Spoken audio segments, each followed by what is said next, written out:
Bonjour à vous et bienvenue dans cette session d'information en Lorraine. À la une de votre journal régional, 200 antinucléaires rassemblés depuis ce matin devant le tribunal correctionnel de Bar-le-Duc pour l'ouverture du procès de 7 opposants au projet CIGEO de stockage de déchets nucléaires radioactifs souterrains. 7 opposants poursuivis pour association de malfaiteurs. Plus de précisions à midi.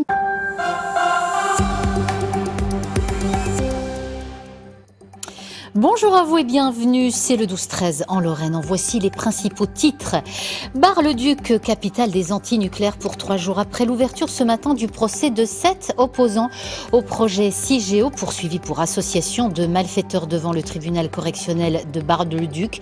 Alors que plusieurs associations antinucléaires ont appelé à se rassembler devant le tribunal en guise de soutien, nous retrouverons sur place Anne-Sophie Pierson dans un instant.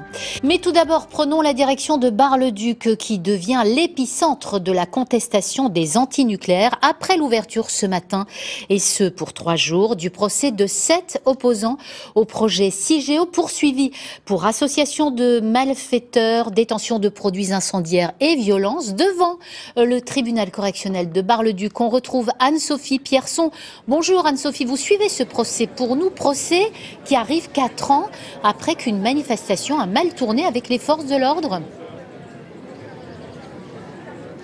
Bonjour, effectivement, vous l'avez dit, ils sont 7, ils ont entre 28 et 48 ans.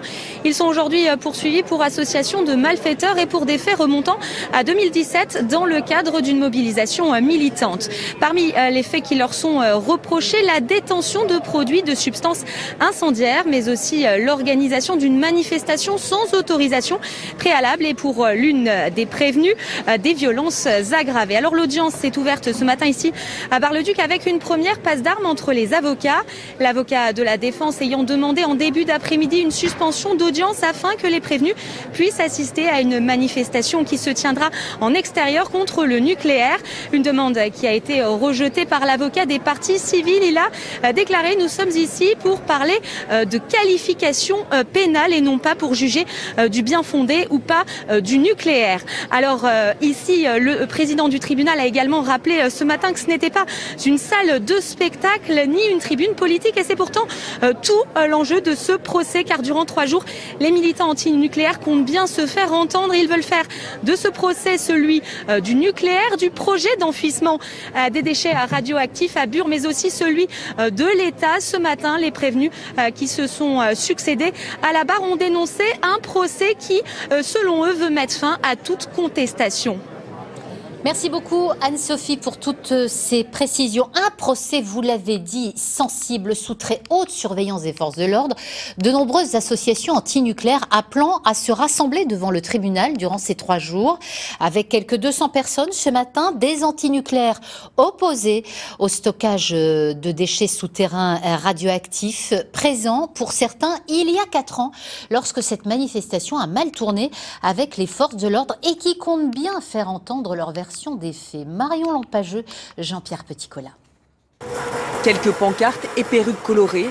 Ils sont 200 à être venus soutenir les 7 opposants au projet d'enfouissement des déchets nucléaires. 3 femmes et 4 hommes encourent jusqu'à 10 ans de prison. Nous, on espère la relaxe. Il y a une véritable disproportion entre les moyens qui ont été mis entre les accusations et ce qui est réellement reproché aux personnes. C'est une mobilisation qui réunit tous les antinucléaires de la région. Quand c'était mon tour, j'ai été heureux d'avoir du monde pour soutenir. Donc aujourd'hui, c'est les collègues, donc je viens les soutenir, c'est normal. Cette lutte contre le projet CIGEO de Bure se veut un symbole du combat contre l'énergie atomique en France. C'était très important pour nous d'être là pour montrer aussi que ce ne sont pas juste des opposants locaux, c'est que globalement Bure est un problème national, voire international, et qu'il faut vraiment que ce combat soit soutenu pour perdurer dans le temps. Et la question qui se pose derrière CIGEO, c'est aussi est-ce que le nucléaire est compatible avec la démocratie ? Clairement, la disproportion des répressions qu'il y a contre le mouvement antinucléaire, clairement pour nous est un véritable problème. Cet après-midi, une manifestation est organisée dans les rues de Bar-le-Duc dès 14 h en soutien aux prévenus.